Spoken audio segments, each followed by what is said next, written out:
வணக்கம். Red news செய்திகளுக்காக நான் உங்கள் சுனிதா ராமச்சந்திரன்.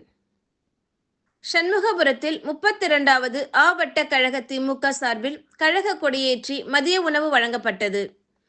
சென்னை வடகிழக்கு மாவட்டம் மாதவரம் தெற்கு பகுதி புழல் அடுத்த சண்முகபுரத்தில் 32வது ஆவட்ட கழக திமுக சார்பில் தமிழக முதல்வர் மு.க.ஸ்டாலின் அவர்களின் 72வது பிறந்த நாளை முன்னிட்டு கழக கொடியேற்றி 1000 பேருக்கு பிரியாணி வழங்கும் நிகழ்ச்சி 32வது ஆவட்ட கழக செயலாளர் துரை ஸ்ரீராமு மற்றும் மாவட்ட கழக பிரதிநிதி சூரப்பட்டு டி ராமன் ஆகியோர் நிகழ்ச்சி ஏற்பாட்டில் சண்முகபுரம் அண்ணா சிலை அருகில் நடைபெற்றது.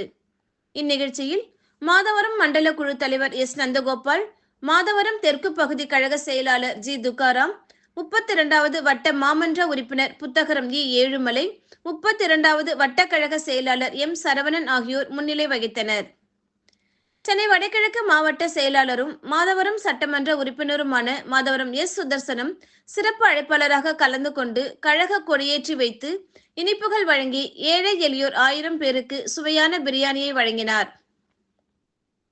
இதில் துணை செயலாளர் A. Vijayalakshmi, T. Marimuthu, M. Selvam, P. Bhanumurthy, M. Selvi, C. Anand, R. S. Mani, V. Gopi, E. Sathyanarayanan, N. Geetha, S. Anandha Kannan, M. Sekar, N. Munirathinam, A. Sekar, T. Kesavan, E. Ezhumalai, P. Manivannan, C. Ramesh, G. Pandian, T. Shanmugam, T. Venkatesan, T. Thogai Manavalan, M. Yuvaraj, Kutty என்கிற Stephen, R. Alexander, R. Suresh, K. Ezhumalai, M. Jayakumar, N. Natarajan உள்ளிட்ட மாவட்ட பகுதி வட்ட கழக நிர்வாகிகள், அனைத்து அணிகளின் அமைப்பாளர்கள், துணை அமைப்பாளர்கள், கழக முன்னோடிகள், பொதுமக்கள் என ஏராளமானோர் கலந்து கொண்டனர்.